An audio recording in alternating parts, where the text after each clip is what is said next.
Pernah nggak sih kamu udah niat banget mau lakuin hal yang bener, tapi entah kenapa yang terjadi malah sebaliknya? Nah, di balik pergumulan yang kayaknya dialami semua orang ini, ada loh sebuah diagnosis teologis yang namanya dosa asal. Yuk, kita coba kupas tuntas konsep ini bareng-barang. Pertanyaan ini kayaknya kita semua pernah ngalamin ya. Kenapa sih rasanya ada tarikan dari dalam yang bikin kita melenceng dari niat terbaik kita? Ini nih gejalanya yang mau kita coba pahami lewat kacamata teologi.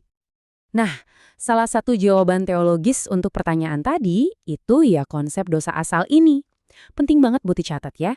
Ini bukan soal perbuatan salah kita satu persatu, tapi lebih ke sebuah kondisi bawaan, semacam settingan pabrik yang menurut kerangka berpikir ini mempengaruhi setiap manusia sejak lahir.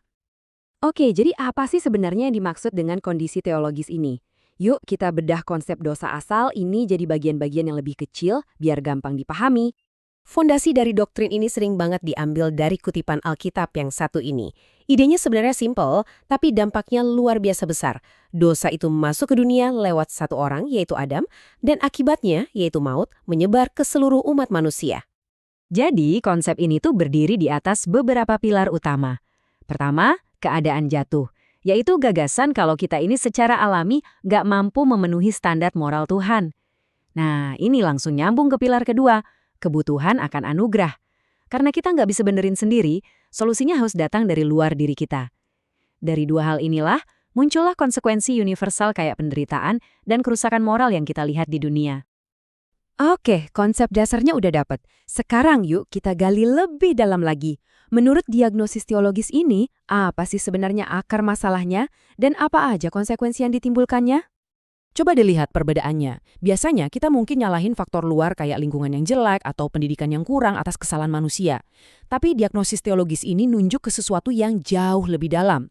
Sebuah warisan spiritual yang disebut kerusakan total atau total depravity.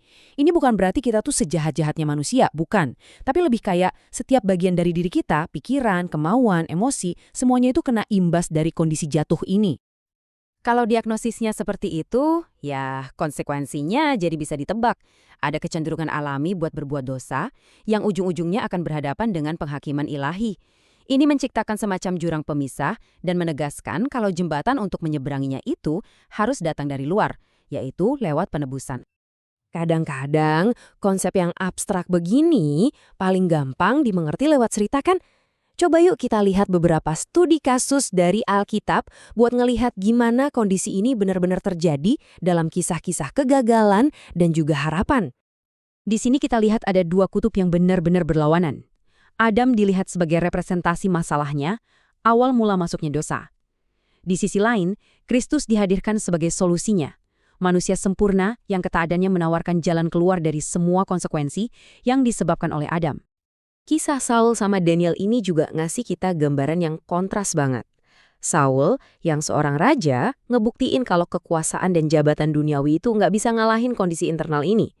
Sebaliknya, Daniel nunjukin kalau kesetiaan sejati itu bukan datang dari kekuatan pribadi, tapi dari ketergantungan total sama Tuhan untuk bisa hidup benar di tengah tekanan. Setelah mendiagnosis masalahnya, pertanyaan logis berikutnya kan, terus gimana solusinya? Nah, sekarang kita lihat resep teologis yang ditawarkan sebagai jalan keluar dari kondisi ini. Jalan menuju transformasi ini digambarkan dalam 3 langkah. Pertama-tama, pengakuan, sadar sama kondisi kita dan berbalik arah. Langkah kedua, ketergantungan, berhenti mengandalkan kekuatan diri sendiri dan mulai bersandar pada anugerah Tuhan. Dan yang terakhir, ketaatan, sebuah proses seumur hidup untuk terus menyelaraskan hidup kita dengan kehendaknya. Mungkin contoh paling dahsyat dari resep ini ya, ceritanya Rasul Paulus. Dari seorang yang super fanatik menganiaya jemaat, sebuah perjumpaan dengan anugerah ilahi mengubahnya 180 derajat menjadi rasul yang setia. Ini benar-benar gambaran before after yang paling jelas dari kekuatan transformasi yang ditawarkan. Nah, ini yang penting banget buat dipahami soal anugerah. Dalam kerangka berpikir ini, anugerah itu bukan sekedar surat pengampunan dosa. Lebih dari itu, anugerah adalah kekuatan aktif yang bisa mematahkan belenggu dan benar-benar mengubah seseorang dari dalam keluar. Pada akhirnya, semua ini ngebawa kita ke satu pertanyaan besar buat direnungkan. Bagaimana cara kita ngelihat dunia kalau kita nerima ide soal cacat bawaan ini? Gimana diagnosis ini mengubah cara kita memandang diri sendiri, orang lain, dan kebutuhan kita akan sesuatu yang jauh lebih besar dari diri kita. Ini adalah sebuah diagnosis teologis dengan implikasi yang sangat-sangat personal.